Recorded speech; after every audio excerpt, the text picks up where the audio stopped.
একটা মেয়ে ছিল, ছোটবেলা থেকে স্বপ্ন দেখতো একদিন নিজের ছোট্ট একটা সংসার হবে, যেখানে থাকবে ভালোবাসা, হাসি আর একটু শান্তি। কিন্তু কেউ তাকে বলেনি ভালোবাসার গল্পের ভেতরেও থাকে ক্লান্তি, থাকে ত্যাগের গল্প। বিয়ের দিন সবাই বলেছিল আজ থেকে তুই অন্যের বাড়ির মেয়ে, অন্য একটা বাড়ির বউ। কেউ বলেনি আজ থেকে তোর নিজের পুরো পৃথিবীটাই পাল্টে যাবে। বিয়ের পর প্রথম সকালে ঘুম ভাঙে একটা অপরিচিত ঘর, অপরিচিত মানুষজন ও অপরিচিত জায়গায়। মনে হয় এই বৌমা নামটার মধ্যে যেন লুকিয়ে আছে হাজার দায়িত্ব, হাজার প্রত্যাশা। যে মেয়েটা গতকাল পর্যন্ত মায়ের হাতের ভাত খেত, আজ সেই ভোরবেলা উঠে সবার জন্য রান্না করছে। মা ফোনে জিজ্ঞেস করে ভালো আছিস তো মা, আর সে হাসি দিয়ে বলে হ্যাঁ মা, খুব ভালো আছি। কিন্তু সেই হাসির আড়ালে লুকিয়ে থাকে একটু কান্না, একটু ক্লান্তি। আগে যে মেয়েটা নিজেকে খুব যত্ন করে সাজাতো আর নিজের জন্য সাজতো, এখন সেই মেয়েটা শুধুমাত্র সাজে যেন অন্য কেউ খুশি হয়। আগে মন খারাপ হলে বন্ধুরা আসতো আর অনেক অনেক গল্প হতো, আর এখন মন খারাপ মানে চুপচাপ কাজ করে যাওয়া আর রান্নাঘরে নিজেকে ব্যস্ত রাখা। স্বামী অফিস থেকে ফিরে যখন ক্লান্ত মুখে বসে টিভি দেখে, তখন মেয়েটা তার স্বামীকে দেখে একটা কথাই ভাবে, আজ ওর মুখে হাসিটা ফুটলে আমার দিনটা সার্থক। আগে মেয়েটা তার মায়ের কাছ থেকে শুনতো সংসার করতে গেলে অনেক কিছু সহ্য করতে হয়, কিন্তু আজ বুঝেছে এই সহ্য করার মানে আসলে নিজেকে হারিয়ে ফেলা। শ্বশুরবাড়ির সবাই হয়তো ভালো, তবু মনের মধ্যে একটা দূরত্ব তো থাকেই। নিজের কথা বলতে গেলেও ভয় হয় যদি কেউ ভুল বোঝে। আর সন্তান হওয়ার পর জীবনটা যেন অন্য মোড় নেয়। রাত জেগে বাচ্চার কান্না থামানো, সকালে আবার সবাইকে হাসি দিয়ে স্বাগত করা। মেয়েটা কখনো ক্লান্ত হয় না, হয়তো শরীরটা ক্লান্ত হয়, কিন্তু ভালোবাসা ফুরায় না। কেউ ভাবে না শেষ কবে সে নিজের মতো একটু সময় কাটিয়েছিল আর নিজের জন্য একটু সময় পেয়েছিল। শেষ কবে এক কাপ চা খেয়েছিল নিশ্চিন্তভাবে। কেউ ভাবে না একটুখানি বিশ্রাম মানে তার কাছে কতটা মূল্যবান, কারণ এই সংসারের হাসি আনন্দের পেছনে যে নীরব ত্যাগটা আছে, তার নামই একজন মেয়ে। একটু ভুল করলেই সবাই বলে তুমি এখন সংসারী মহিলা, একটু পরিণত হও। কিন্তু কেউ বলে না তুমি অনেক কিছু সামলাও, তুমি অসাধারণ, তুমি দারুণ কাজ করছো। হাজার অপমান, হাজার সমালোচনা শুনেও সে চুপ থাকে, কারণ সে জানে তার কান্না মানে সংসারের অশান্তি। 22 বছর বয়সে বিয়ে, 24 বছর বয়সে মা হওয়া, তারপর শুরু হয় এক লম্বা যুদ্ধ নিজের সঙ্গে, সময়ের সঙ্গে, সংসারের সঙ্গে আর জীবনের সঙ্গে। নিজের স্বপ্নগুলো এখন সন্তানের ভবিষ্যতের ভেতরেই হারিয়ে গেছে, কিন্তু ও তবুও হাসে, কারণ সেই হাসিটাই সংসারের শান্তি। বাকি জীবনটা যায় শুধু সবাইকে নিয়ে ভাবতে ভাবতে। নিজের স্বপ্নগুলো, নিজের শখগুলো ধীরে ধীরে সব মুছে যায় সন্তানের ভবিষ্যতের ভেতর। কিছু মানুষ ভাবে মেয়েদের জীবন তো সহজ, স্বামী, সংসার, সন্তান, কিন্তু কেউ বোঝে না এই হাসির পেছনে লুকানো থাকে কতটা চাপ, কতটা অসম্মান আর কতটা ভালোবাসা সবার জন্য, সব কিছু একসাথে।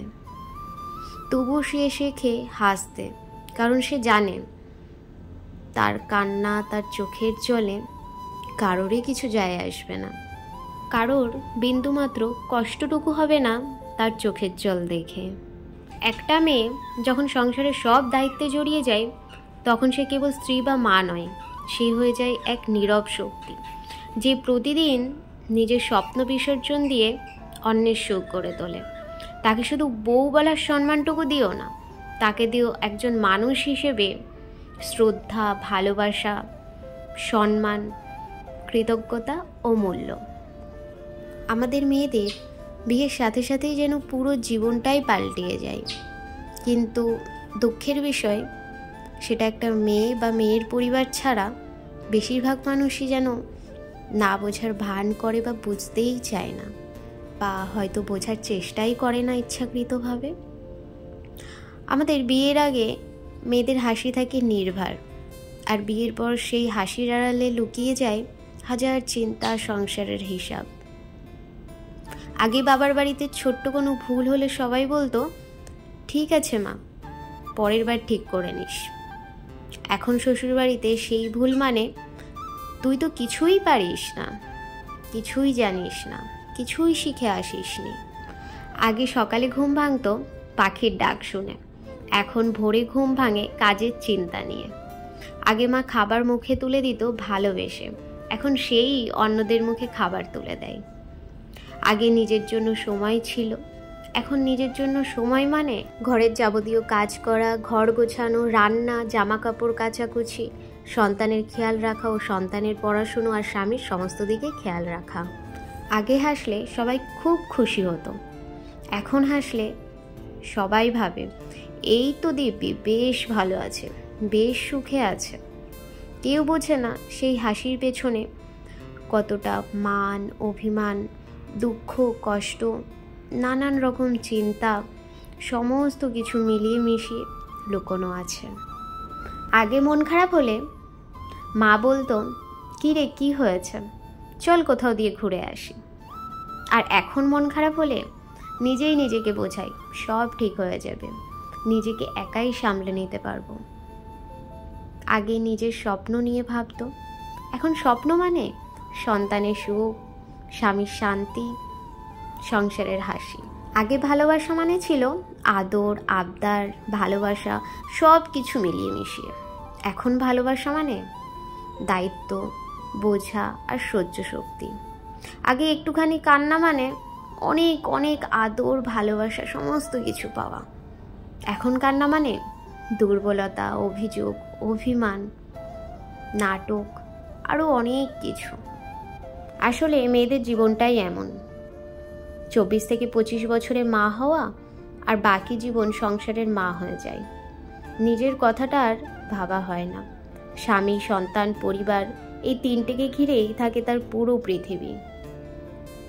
হাজার অপমান, হাজার তিরস্কার মেনে নিয়ে তবুও সংসার ধরে রাখে, কারণ মেয়েরা জানে ভেঙে গেলে ঘর নয়, ভেঙে যায় সম্পর্ক।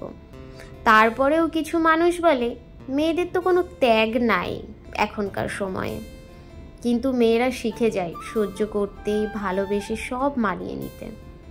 আর এই সহ্য করা আর মানিয়ে নেওয়া ব্যাপারটা যতক্ষণ লিমিটের মধ্যে থাকে, একটা মেয়ে জীবন দিয়ে চেষ্টা করে যে মানিয়ে নিয়ে চলতে, সহ্য করে চলতে। কিন্তু যখনই সেই লিমিটটা ক্রস হয়, সেই মেয়েটা বারবার মানিয়ে নিতে নিতে, সহ্য করতে করতে, লিমিট বারবার ক্রস হতে হতে, তখন আর সেই মেয়েটা মানিয়ে নিয়ে চলতে পারে না। এটাই তো স্বাভাবিক, কারণ সেই মেয়েটাও রক্তে মাংসে গড়া। আর একটা মেয়ের ওপরেই কেন শুধু এটা চাপিয়ে দেওয়া হবে যে একটা মেয়েই অ্যাডজাস্ট করে চলবে, একটা মেয়েই স্যাক্রিফাইস করবে। কিন্তু তারপরেও এখনের সময়ে দাঁড়িয়েও একটা মেয়েই 100তে 100% চেষ্টা করে মানিয়ে নিয়ে, সহ্য করে সংসারটা টিকিয়ে রাখার। কিন্তু ওই যে যখনই লিমিটটা বারবার ক্রস করে, একবার ক্রস করার পরেও মেয়েটা দ্বিতীয়বার চেষ্টা করে, দ্বিতীয়বার লিমিট ক্রস করার পরেও তৃতীয়বার চেষ্টা করে। বারবার চেষ্টা করার পর যখন মেয়েটা বুঝে যায় যে এই লিমিট ক্রসের ব্যাপারটা সারাটা জীবন চলবে, মৃত্যুর আগের দিন পর্যন্ত, আর তার একারই এই সহ্য করা, মানিয়ে নেওয়া ব্যাপারটা চালিয়ে যেতে হবে, অ্যাডজাস্ট করা, স্যাক্রিফাইসটা শুধুমাত্র তার একারই করতে হবে, তখন সে এটা মাথায় নিয়ে নেয় যে সংসার ভাঙলো না, ঘর ভাঙলো না, একটা সম্পর্ক সারা জীবনের মতন শেষ হয়ে গেল, সেটা আর ভাবলে চলবে না। তাকে এইবার সেইখান থেকে পুরোপুরি বেরিয়ে আসতে হবে, সেই সংসার, সেই ঘর, সেই সম্পর্ক দিয়ে। আর তখনই সেই মেয়েটা সেই সংসার, সেই ঘর, সেই সম্পর্কগুলো ছেড়ে বেরিয়ে আসতে বাধ্য হয়। আর ঠিক সেই সময়ে আমাদের আশেপাশের বেশিরভাগ মানুষজনের মুখেই শোনা যায়, এখনকার যুগের মাইয়াদের ধৈর্য ক্ষমতাই নাই, সহ্য শক্তিই নাই, মানিয়ে নিয়েই চলতে পারে না। তো এটাই হলো জীবন। মেয়েদের সব কিছুতেই কথা শুনতে হয়, কিন্তু একটা মেয়ে শতভাগ চেষ্টা করে তার সংসারটা টিকিয়ে রাখার। এই যুগে, এই সময়ে দাঁড়িয়েও সমস্ত মেয়ের মধ্যে সেই ধৈর্য, সেই মানিয়ে নেওয়ার ব্যাপারটা এখনও আছে, কিন্তু সব কিছুরই একটা লিমিট থাকে।